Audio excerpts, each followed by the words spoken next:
here on the Muskegon channel. Andy O'Reilly, Dave Cackley is over yonder after a day off, so Andy could go be productive across the other side of the state. And right, that's what I did. I feel Lansing, refreshed. And guess what? What? Managed to get a ticket first thing in the morning. Really? Parking How ticket. fast were you going? I wasn't speeding. Ticket? It was parking ticket. Yeah, I got over there. And, you know, honestly, I'll just come right out and freely admit that in Muskegon, we're not used to parking meters at all. So I was going to say, I'm not. I don't. They have. I'm not one of these have guys people that's actually. I'm not one of these guys that's got like a cup full of change in the car. And I pull into Lansing where I'm going to meet this guy that's helping me out with a few intros here and there, and I pull up and I'm like, I have no money to park. I have nothing. I have an ATM card, and of course so I said to him, I said, dude, you got any change? And he's like, yeah, I'll take care of it. So he threw some money in the meter, and we came out of our first meeting there, and there's a ticket, and it says if you pay it within the first 2 hours, it's only $10. So it's like, all right, great. And then after that I moved the car around to a garage, and you know, it's one of those things too. They don't want to make it more convenient, so it's not they're going to move to a debit card system, right? Because it'll cost them money. You want to make somebody look for change, and if they don't have it, I guess in all honesty, if they give you that, if you get a ticket in Lansing for parking, they give you a 2-hour window to pay it, and you're it's half the price. Right. But they want you to get the point is they want you to get a ticket. They're not trying to prevent you from getting tickets. I know. Think of the revenue they get to waste. Right. Right. Yeah, Jesus. So I got a parking ticket, and then we had our meetings, and all in all, pretty cool day, fun. Cool. So what did you? Now, what did people? Huh? Okay, so let us in on the inside of a campaign such as yours. You're in there. Yep. What are they showing you? What are they teaching you? What was the whole point of Yesterday this was a excursion? meeting where you go down to meet people that represent other groups in companies. Political action committees, and basically they take on a list of clients. One of the clients had a list of anything from school districts to concert venues to counties to whatever, and they specialize in representing people that don't really they're specialty companies, right? Political action committees. Let's say you and I had need for that kind of work, we would hire this firm, and they would represent us to help us with any kind of legal stuff. And the idea is they get to know you as a candidate a little bit.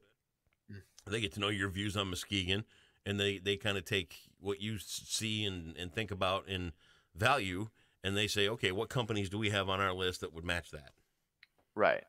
And then they go back and they say, here's your candidate. We think this is the guy that you ought to get behind. Okay, now where do the kickbacks come in? Where I saw no kickbacks. So Andy, let me tell you what I got. There was none of that yesterday. I know. At no point yesterday. At no point yesterday did anybody get out the book and start writing checks. Really? Nothing like that. So, Mr. O'Reilly. Yeah. Who do I make this out to? Yeah, I wish. No, it didn't work that way. Did not work that way.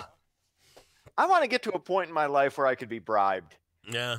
Well, that would be nice. I want to just get there. That's my goal is not to do anything that would make that would involve. I just want to get to a point financially where it would be worthwhile for somebody to attempt to bribe me. Right. That's my goal. Right. Well, so we'll see. I don't have that goal, but nonetheless, it was it was an interesting day, and it was cool to meet a lot of cool people, and to get into some of those buildings down in Lansing was really, really awesome. Nice. Yeah. Neat. Wait, did you ever do have any field trips to the state capitol when you were? I vaguely recall. Yeah. Yeah, but we didn't go into the Capitol building. We went into some of the offices around it. Right. And so. But think about this: you win, you get to work there. I can tell you this. I mean, nice and everything, but if you think the roads around here are bad, dude, they got some issues there. All around downtown Lansing, it's like, would somebody please just come through here with a grader and just tear this up and redo the whole thing? It's beat up. The roads are terrible down here. They look at Laketon and go, "Is that a new road?" Wow. Yeah. All right. Laketon's torn up right now. That's what I mean. Oh, what a mess out there on Laketon, man. All right. Hey, we enough about us. Let's get on to some news here. Let's talk about something. Okay, let's get into it. Former First Lady Barbara Bush has passed away, the matriarch of a Republican dynasty. She was only the second woman in American history to have a husband and a son elected president. Can you name the first? Name the first lady. I'll give you this penny. A penny. A penny right there. One first lady. Madison? Really early on. What? Madison? No, Adams. Abigail Adams. Remember John Adams and John Quincy Adams? Yep. Know your history. All right. Barbara Bush was also credited with elevating the cause of literacy. She was 92. And I get the feeling George H.W. is not going to be too far behind. They're up there. And, they were. What I would challenge anybody to find a disparaging word about Barbara Bush. It's next to impossible. Yeah, really a dignified and glorious person. The other thing she did too, that was really a big deal back in the day. She took away some of the stigma of AIDS because she would touch AIDS people. She would hug AIDS people. People forget about that. Yeah. Because that was back then when you didn't really. I mean, they didn't really know how it was transferred. Yeah, they didn't really know. So yeah, it was. Amazing woman, but it's lived a good life. 92, had a great family. I mean, you can't really ask more. You really can't. Than that. So, tax deadline has been extended. If you've not yet filed your 2017 tax returns, which were due yesterday, out of the genuine goodness of their alleged hearts, the IRS has extended the deadline. You now have until midnight tonight to file.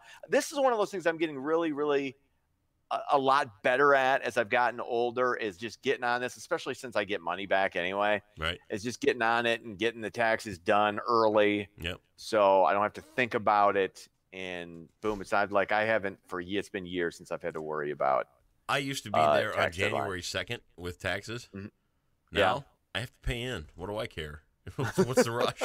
It's like, it sucks too, man. It Government really does, do take a bite. Huh? I said, government do take a bite. Sucks. Oh, man. Hey, speaking of deaths, this is going to be a fairly morbid newscast, I guess. Actor Harry Anderson, who rose to fame as Judge Harold T. Stone, on Night Court has died. His body was found at his North Carolina home in Asheville on Monday. No foul play is suspected. Anderson was 65. I love Night Court. Yeah. Of course, he also did that show Dave's World, which I never saw, which I think was based on the life of columnist and author Dave Barry. But Night Court, that was part of that just heavy hitting NBC lineup back in the day, where you had Thursday night you weren't going anywhere. You had Cosby Show at 8. You had Family Ties was 8:30. Yep. You had Cheers at 9. You had Night Court at 9:30. Yep. And I can't remember if it was Hill Street Blues or LA Law. LA Law was 10 o'clock. Was it? I think, yes. Hill Street Blues was on Wednesdays, but man, back in the day, and you couldn't touch NBC. It's like they were just printing money. They were great back then with stuff. Shows. But the one thing I wonder about, and don't take this the wrong way, because I love Night Court as well. Mm-hmm.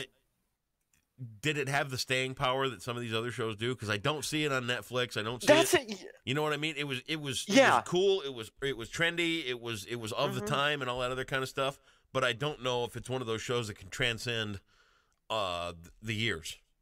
I think it could. The more I think about it, it was John Larroquette. You got to keep in mind, played Dan Fielding, prosecutor Dan Fielding on that show. He won, like, I want to say 3, 4, maybe 5 Emmys. So he was great for that show, and he was hysterical. Harry Anderson, still a lot of things. He had a really kind of awful child. I believe he was raised in a brothel. Ooh. His mom was a prostitute. Man. So he had kind of a crazy childhood growing up, and he learned magic at a young age. Yep. I remember one of his earliest TV appearances, was on Cheers. He played Harry the Hat on Cheers, and he came in and would do magic and he was kind of like a con man. But I love that show. It did make some money in syndication, I think, back in the 90s. But yeah, you're right. I haven't seen it. recently, even in reruns or in syndication. So, you know what show I'd like to see come back on Netflix again? It's only been gone for a month or two. My Name is Earl. Oh yeah, I really like. You and I both love that show. Yep. Hey, Crab Man. Hey, Earl. Hey, Earl. Just little things like that, you know. I know. I liked Randy too. Yeah, Randy. And who was the maid that ended up? What Catalina. was her name?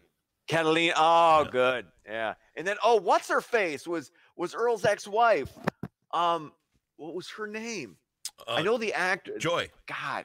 Joy. Yeah. Oh God, she was awesome. Yeah. God, I love that show. And I'll tell you where that one went wrong.